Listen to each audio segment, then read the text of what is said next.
Hello again, everyone. Anyone who's still listening to this or tuning in for the first time, I am Zenith, and this is the podcast of the Spirit Channel. Continuing on in our series of spiritual concepts and philosophy and foundation to spiritualism. This episode will be about meditation and the importance of meditation, how to meditate, different forms of meditation, when to meditate, what to expect in meditation. This information can apply whether you're a spiritual person or even a non-spiritual person.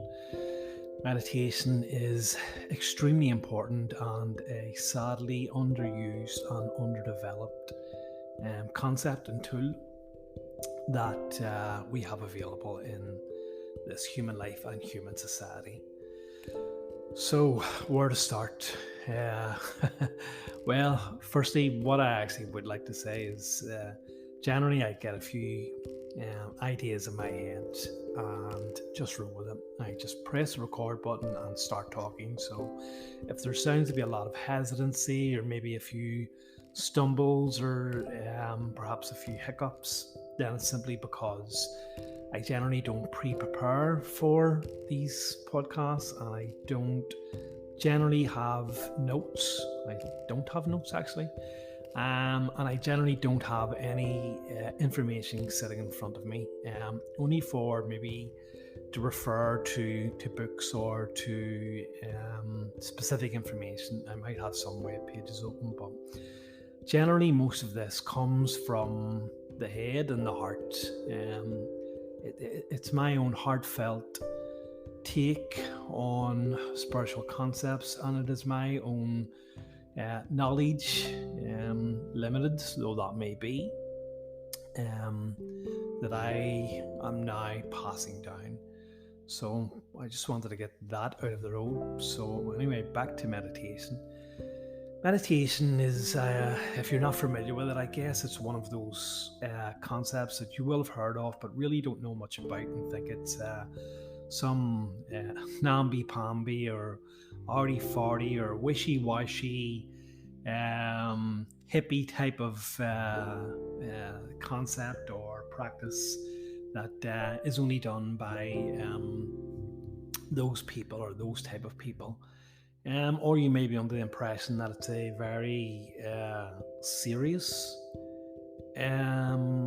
concept, a very serious I completely lost train of practice that is not available or requires perhaps dedication and a lot of practice.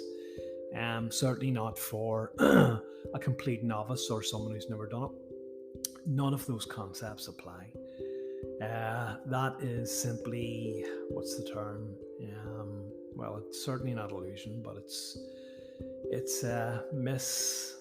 mislabeling. I can't quite get the term, but you understand what I mean. It's simply not like that whatsoever. Most people's idea of meditation, I actually don't know if I've spoken about this before, so forgive me if I have, but I guess most people's idea of meditation comes from pictures or images that they've seen on a book, on a website, and generally it's someone sitting with a serene look on their face in a cross-legged position with their wrists resting on their knees and one of their fingers, their middle finger, touching their thumbs and their eyes closed. Or it's when you go to search up meditation, it's generally of a Western woman. Certainly, maybe that's the images that I kind of have access to, and coming from the Western hemisphere of the world. But for me anyway, it's largely of a Western type woman, normally white-skinned, excuse me, sitting in a field or in a patch of grass in the lotus position, again with a serene look on her face or a slight smile. And if it's not that, it's one of those kind of yoga poses. But folks, I can tell you that, look, if that's what way you want to meditate, then well for you. I've tried that, and I can tell you now that it's certainly it's not all that it's cracked up to be. It's certainly not as amazing and serene looking as it simply is. I mean, like if you're outside, you're going to get distractions potentially where you are. Is there going to be people passing you where you're sitting? Is that going to distract you? Is that the noise of traffic? Perhaps birds, animals, insects buzzing around you, an uncomfortable seating position on even ground, hard ground even. All sorts, maybe a cool breeze whipping at you, wind whistling through your ears. So believe me, that idea of meditation really is not all that it's cracked up to be. Again, this idea of sitting in the lotus position or sitting in that position, like if that works for you, great, but look, it doesn't work for me. I've tried it, I've sat there, my legs get dead, my arms get uncomfortable. No, meditation can be practiced anywhere. Meditation does not have to be some deeply held ritual that needs to be practiced, and you need to read these hidden books of wisdom in order to get the secret knowledge. Meditation could be simply in the shower, your eyes closed, enjoying the warm water while you perhaps zone out a bit. Perhaps to take it a step further, sitting in the bath, lovely warm bath, relaxing, maybe nice vapors and stuff like that. You're lying there with your head against the end of the bath, absorbing the heat, and you kind of go at it for a bit. You shut down your senses a bit. So meditation can be done there, but most commonly meditation is done in a chair, sitting upright with your hands on your knees or folded across your lap with your eyes closed. And that is the most basic and simple and most comfortable and easiest form of meditation that you can do. Meditation itself is just about shutting down the normal five senses that we have and we rely on each day in this physical world, and trying to develop or trying to bring to the fore those, I wouldn't even say those thoughts, but those, that silence, that stillness, that underused emptiness within us that we generally don't give much credence to because we are absorbed in the five physical senses that we use to interact with in the physical world. But as we know, or hopefully as you will agree with me, that there is a lot more than the physical world. As hard as it may seem, as real as it may seem, as difficult as it may take to believe in something unseen, something outside of our physical world, because we generally don't have much proof of it. As in what we would consider proof, like photographic evidence or eyewitness testimony and stuff like that, what we would normally consider proof. So we tend to perhaps what's the word, or what's the concept I'm looking for? We tend to perhaps not give it as much heed as we should, and maybe sort of half believe in it. And that's understandable, and that's absolutely fine, because look, some of the most incredible experiences that I've had have happened through meditation, and they are so utterly convincing and believable. And when you're in that zone, you have absolutely no doubt in an existence, in a reality or realities outside of this physical experience. But unfortunately, even if we have those experiences, they tend to fade from memory, they fade from time, because they're fleeting blops on a landscape of physical and human interaction that takes up 99% of our time, or certainly takes up the vast majority of our day. So we're forced to interact in this physical environment the vast majority of the time, and unfortunately those experiences aren't meant to last. They're about giving you glimpses, they're about giving you insights, about perhaps keeping you coming back for more, setting you on your path. So I guess the importance of this here is that if you want to have more experiences, if you want to have experiences at all, then or if you just want to sit in the atmosphere or sit in the silence or sit with your own self in that calming environment that meditation brings, then you need to keep on practicing meditation. So, as I said, meditation does not have to be some complicated, long-winded process. As I said, it's as simple as sitting in a chair and closing your eyes. And as I said, what you're trying to do is shut down the 5 physical senses and develop and bring to the fore that undeveloped sixth sense, or that intuition, or guidance system, or stillness that we generally don't experience much in this physical world. The best thing to do is, for me anyway, is combine with a breath technique. There are many different forms of breathing. Look one up, find which one works for you. It doesn't have to be a specific set of techniques. It can be altered or modified to your liking, but I would say outside of meditation and breathing, a breathing technique is another fundamental key of spiritual development, but it is extremely potent and extremely helpful when used in meditation. And most of these breathing techniques are about changing the way you breathe. It's about breathing through the nose and out through the mouth, instead of breathing in and out through the mouth.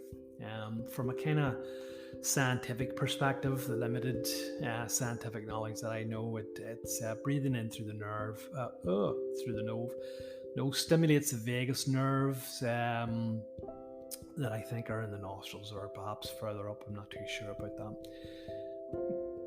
But, excuse me, these stimulate, I don't know what they stimulate. They stimulate nerve endings, they stimulate maybe endorphins, they probably stimulate the adrenochrome system.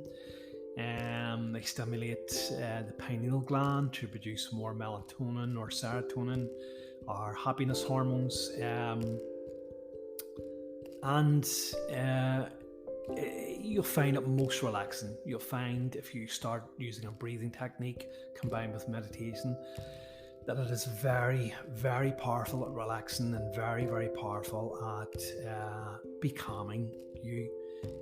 Could really help with your emotional state, whether that's anxiety or perhaps anger or sadness. A simple breathing technique combined with meditation can be most helpful, even on those very, very, I don't want to say basic levels, but even on those levels there. I guess the best way to, as I said, with meditation, is to simply get yourself into a relaxed state. Make sure you're in a comfortable seating position where you're not going to fidget, where your limbs aren't going to have the blood circulation cut off them or be uncomfortable, where you're not going to need to fidget or itch. And simply, whenever you're ready, close your eyes. So that's the first thing. Close your eyes, feel yourself just relaxing, and then just tell yourself, I'm relaxing, I'm slowing down. Even imagine a clock ticking in your brain, or perhaps, I don't know, a good form of meditation is visualization. You can visualize yourself somewhere that makes you feel very comfortable. It could be, probably the most classic one is a sunny beach somewhere. Relaxing on a sunny beach, maybe in a hammock, or whatever it is that you find relaxing. It could perhaps be something like, I don't know, an igloo somewhere. It could be lying in your bed listening to the wind and the rain going out. But in your mind, visualize a place or a situation or an event in which you feel most comfortable in, that you feel that you would be at your utmost relaxed. And you can add to that, I mean, you can add all sorts of objects or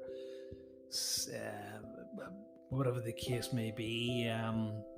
You can add perhaps more images. You can add noises, sounds, feelings. You can add animals. You can add whatever it is that you want.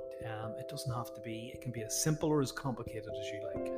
But the key thing is this visualization should be something that or somewhere that you feel most relaxed. And whether you use a visualization or whether you just feel yourself and tell yourself to start relaxing, at this point, use a breath technique. Use a breath technique. One of the most basic and simplest breath techniques that we can perhaps use is the fourfold breath. And this is simply about inhaling through your nose for at least 4 seconds and holding it in the pit of your stomach. So you really want to get it down into your stomach. Your perhaps stomach muscles should tighten. Maybe you'll feel your abdomen swelling a little bit. Hold it there for about 4 seconds and then slowly release through the mouth for another 4 seconds. Wait 4 seconds and then repeat.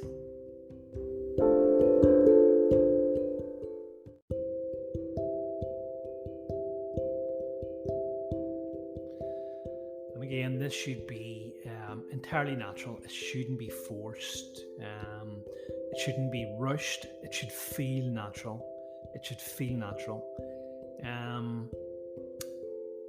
And repeating this process will really help draw you down. You get yourself into a rhythm, you see, and this can also help with another aspect of meditation which people struggle with. Which is once you're in a meditation and if it's a silent meditation, it might not even be a silent meditation, it could be a meditation with music, but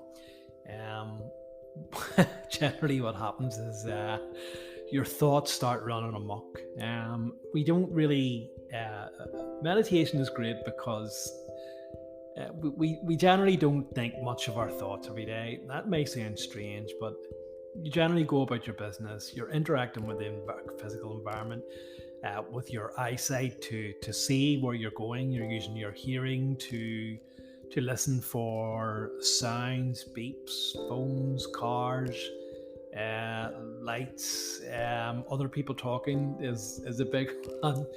And you obviously you're using your own voice to talk. So along with your smell and what's the other 5 sense? What's that? That's listening, that's seeing, smelling. Oh yeah, touching. Yeah, I guess. Yeah, right, okay, we touch things as well.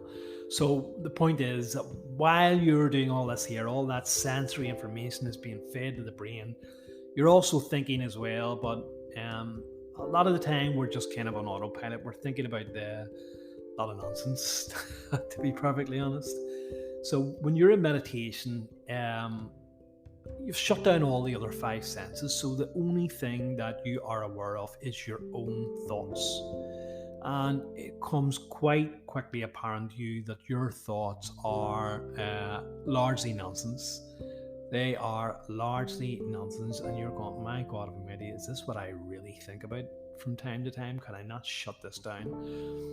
And because we're not accustomed to meditation, because we're not accustomed to sitting in the quiet, it becomes then hard, somewhat hard to rid yourself of these thoughts. They are just like a train wreck. Yeah, they're just like a train. They are a jumble of constant barrage of what am I going to have for dinner? What did Susie say to me at the office earlier? That Peter one, if I ever get him on his own, and have that bill to pay, and listen, you should be trying to take this serious. We'll interrupt your thought processes. Can we not shut this down? Yes, and look at you, you're trying to sit here and trying to meditate, everything, your thoughts are just a jumble. But as I said, possibly a technique of visualization combined with using this technique of breath. Now I mentioned the fourfold breath. you can perhaps experiment with that. You can try different breaths.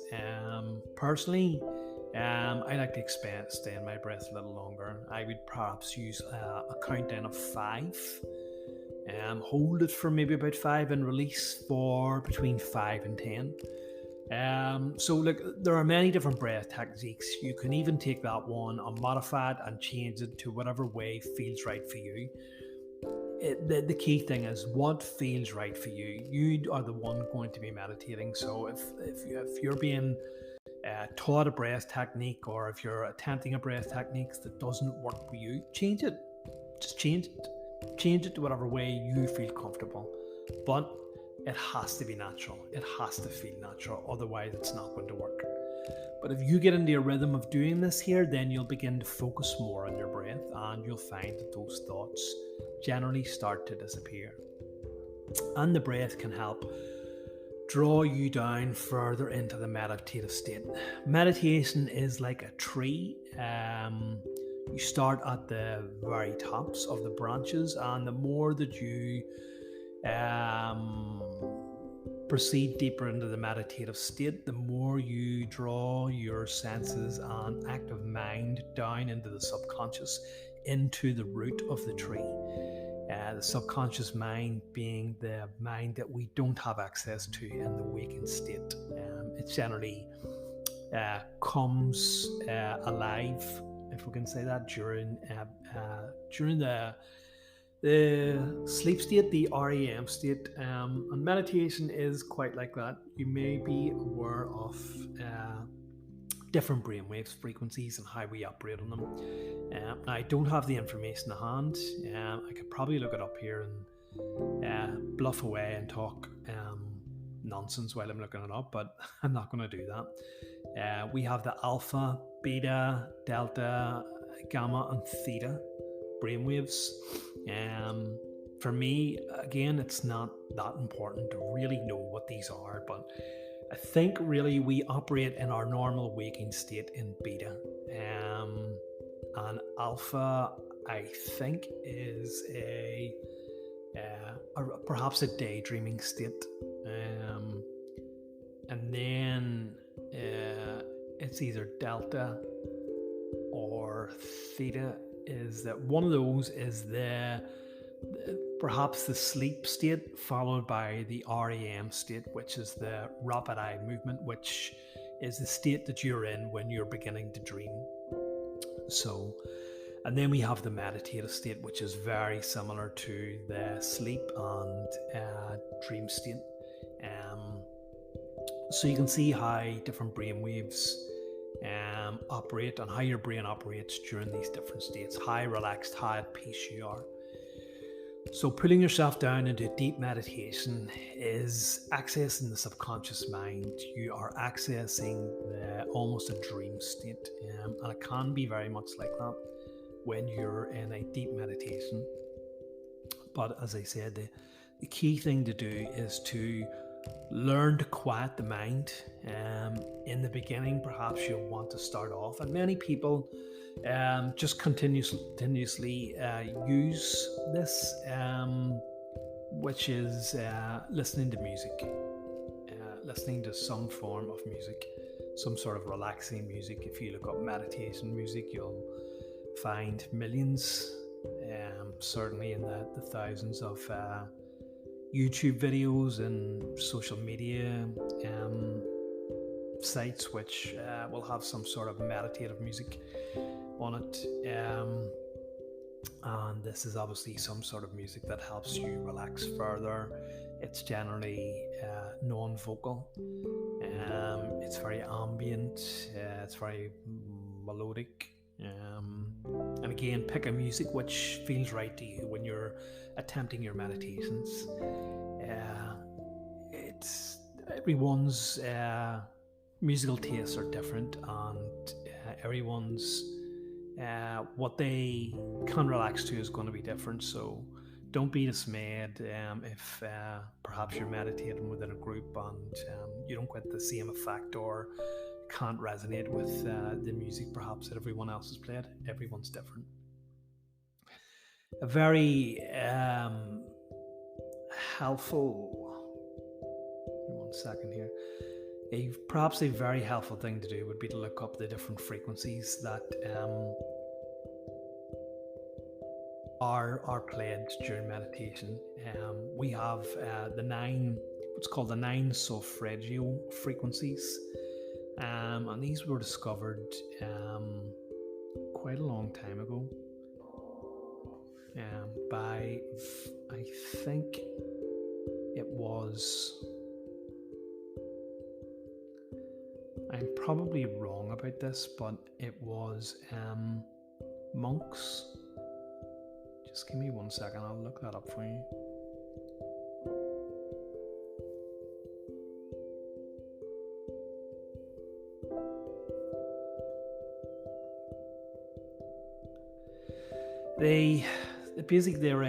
They're a scale of 6 different frequencies. They're associated with what is known as the Georgian charts. They are a 6-tone music scale which was used in religious music at the turn of the 10th century. There you go, there's your history on it. There's perhaps even evidence that these frequencies existed as far back as biblical times, and kind of knowing what we know about our history, our untaught history, it would not surprise me in the absolute slightest that these frequencies existed long before biblical times. Just on a side note, there is a lot of evidence that Egyptians used music in healing, musical tones in healing. That's something that I haven't really looked into, so I can't really talk about it much, but yeah, as I said, it probably goes back as far back as that. But basically, with these 6 solfeggio frequencies, try to perhaps, or it may be very useful for you to meditate to listening to one of these solfeggio frequencies. The first frequency is at 9396 hertz. I'll put this in the comments field. That's apparently to do with liberating guilt and fear. 417, undoing situations, facilitating change. 528, associated with transformation and miracles, DNA repair. 639 hertz, associated with connecting relationships. 741 hertz is associated with expression or solutions, and 852 hertz is associated with returning to spiritual order. Different websites may say different things about them, but again, look, you don't really need to concern yourself with this. Simply pick a bit of music that is recorded at one of these frequencies, and if you like it, then try meditating to it. Again, it all depends as well what you are meditating for.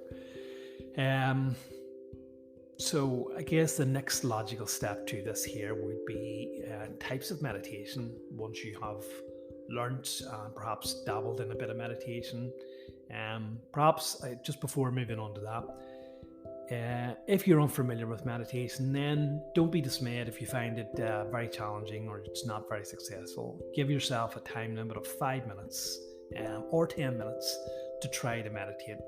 Meditation is like working a muscle. The more you do it, the better you'll get at it.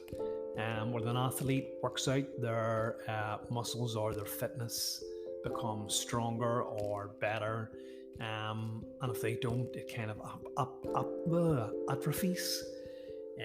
So meditation is the exact same way. You need to practice it as a muscle. The more you do it, the better you'll get at it.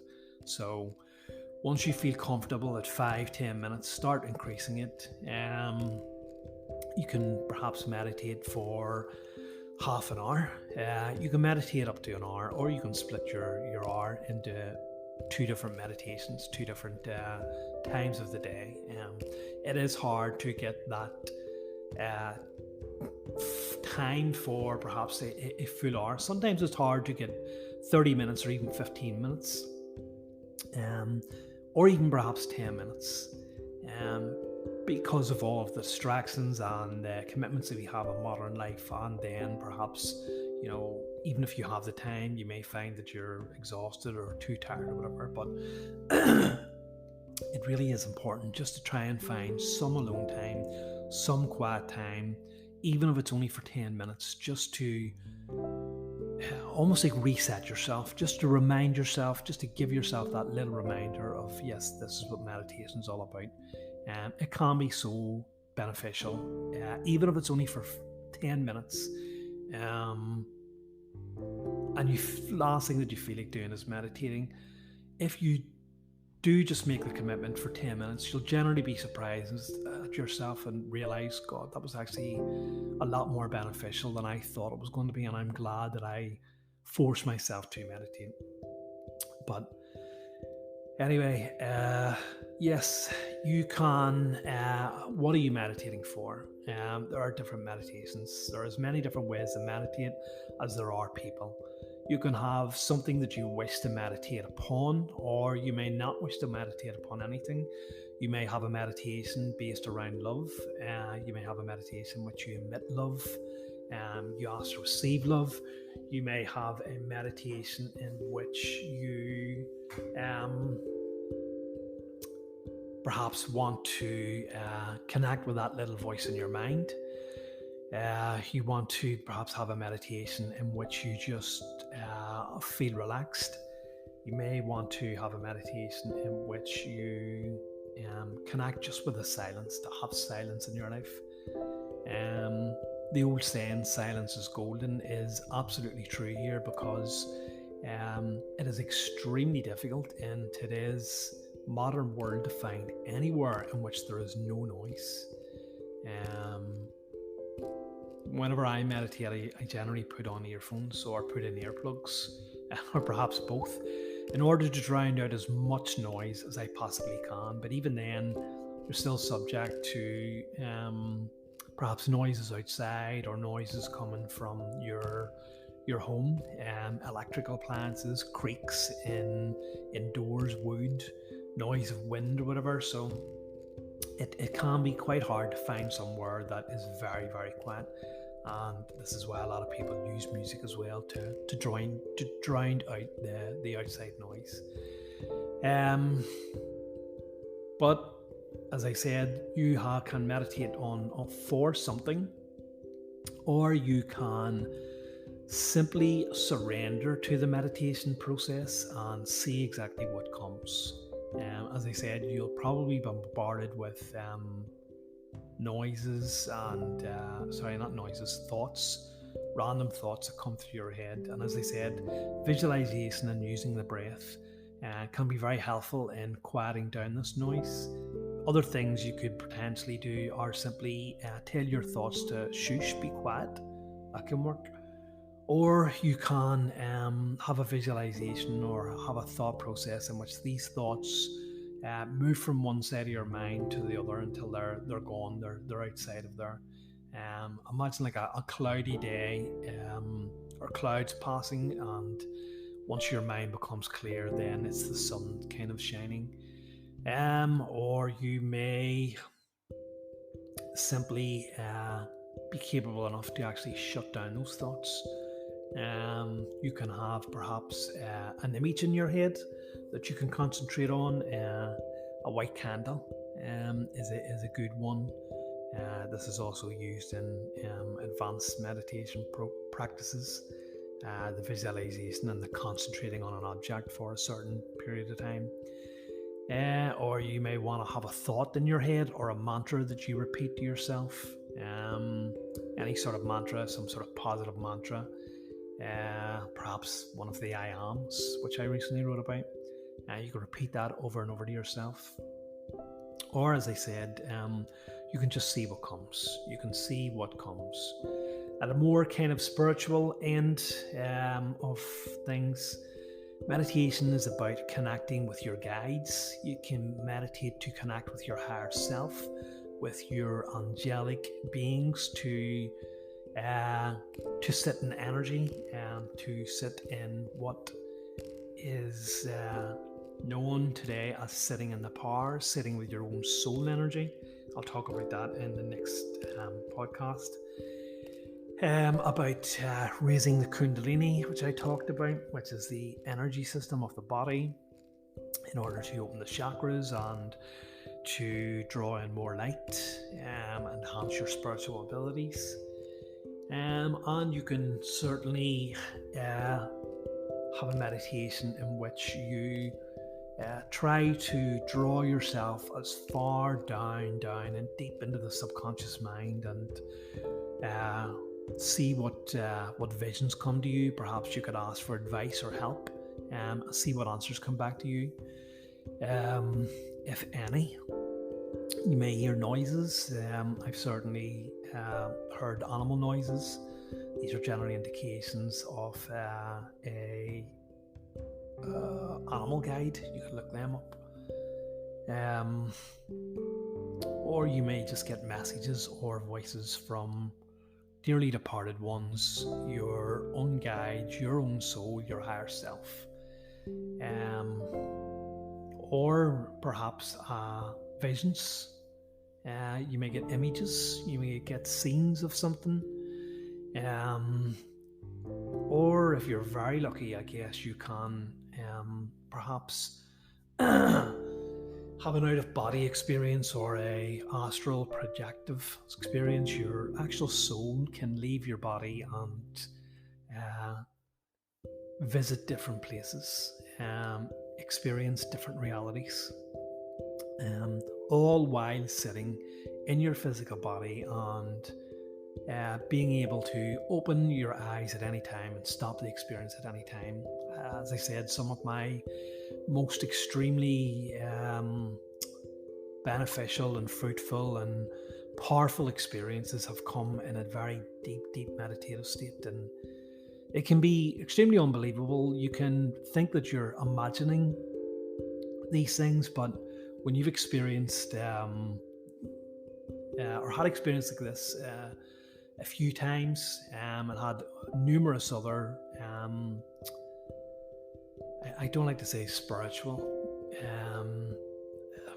but way can I rephrase this? People think that they're having a spiritual experience, but really at the end of the day, we're having a human experience. We already are spiritual beings, if you want to use that term. We already are truly energetic, light-filled beings. You're simply having a human physical experience, not the other way around. But basically, it's a dropping of the veil. It's a dropping of the veil that separates this reality from the next, and you can get glimpses, you can get insights, you can have memories. As I said, your very soul can travel to these places, all the while sitting in your physical body. And because we're not used to these, it can seem very unbelievable. The most important thing, if you have anything like this, is to write it down. Write it down, keep a journal of your experiences. You may not understand it, you may think it was imaginary, what we would call imaginary, not real, not the real sense of imagination, but what we have been taught to believe is your imagination, unreal, not based in or grounded in reality. But as I said, there is certainly more to our existence than just this physical experience. So write it down, look at it every now and again. There may be things in it that you look at with fresh eyes. There may be things that you come across at a later date through another meditation or just some sort of other encounter, some sort of vision that enables you to make sense of what you experienced in that meditation. So yeah, as I said, it is hard, and this podcast is also a lesson for me, because talking about it, I also realize that I do not meditate enough. I make excuses, even though I've had channeled messages that talk about meditation. If meditation does all that for you, if that's everything that you can achieve in meditation and more, then why would that not be the center practice of your life? Why would you not put that ahead of your daily chores, of your appointments, of your cleaning up or whatever? Why would that not come first? Because we're so conditioned by this physical life that we tend to put that on the back burners. So again, that's a lesson for me. It's a reminder for me. Perhaps to take it to the extremes, when we look at the man that we call Jesus, at the great Buddha, or the man who was termed the Buddha, and Muhammad of the Islamic faith. One thing that I find in common with all these beings, with these perhaps masters, with these recipients of great knowledge, is that they all took time out to meditate and sit in the silence.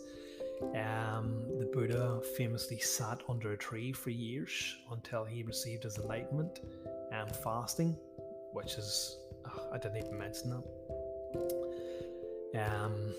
Fasting is another great key for sharpening the mind and helping the meditative practice. Jesus, the Christ, or Yeshua, left his disciples regularly and went off to meditate.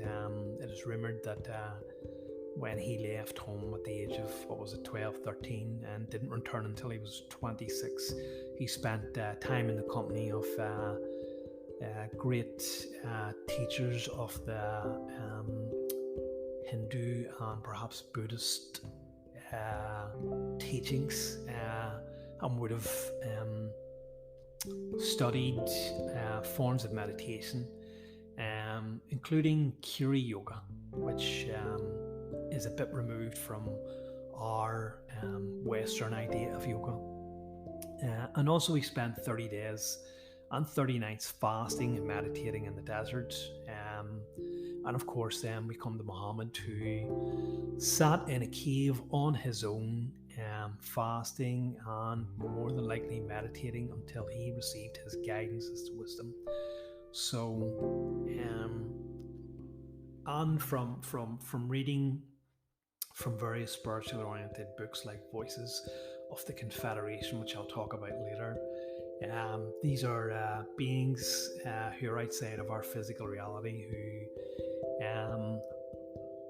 can and have communicated to various people through the art of channeling, and have imparted great spiritual concepts, but throughout a key theme throughout their teachings and their words are the importance of meditation. The importance of meditation, if you want to truly develop your spiritual abilities. They've even said that this is the only thing that potentially separates us, as unbelievable as it may seem, from masters like Jesus, is meditation. If you can meditate long enough and deep enough, then you will avail yourself of great spiritual truths and great remembered, I hate the word ability, but remembered cosmic truths, I guess. So I think I'm going to leave it there. I think I've said everything that I need to say about meditation, and hopefully stressed the importance of meditation and why you should start a meditative practice, from just the very basic, if you like, benefits to your mental state, to your physical state, to learning to relax in a fast-paced, sometimes toxic world, to the advanced effects, or the advanced tools and perhaps techniques in which people use it to develop their spiritual abilities. And then finally, as we just discussed, are right through to the very perhaps pinnacle, the very apex of what potentially is achievable while in a human body, to have the ability to potentially perform miracles, or what we would call miracles, like past masters like Jesus. And there are rumoured to be many great teachers and famous monks who don't normally interact with society, who live in eastern mountainous parts of the world, who are rumoured to be able to perform some of these great miracles. Even some of the things that we do know about Buddhist monks and stuff like that, who practice meditation, who don't interact with modern society. They're able to regulate their body temperatures and cut off pain and stuff like that.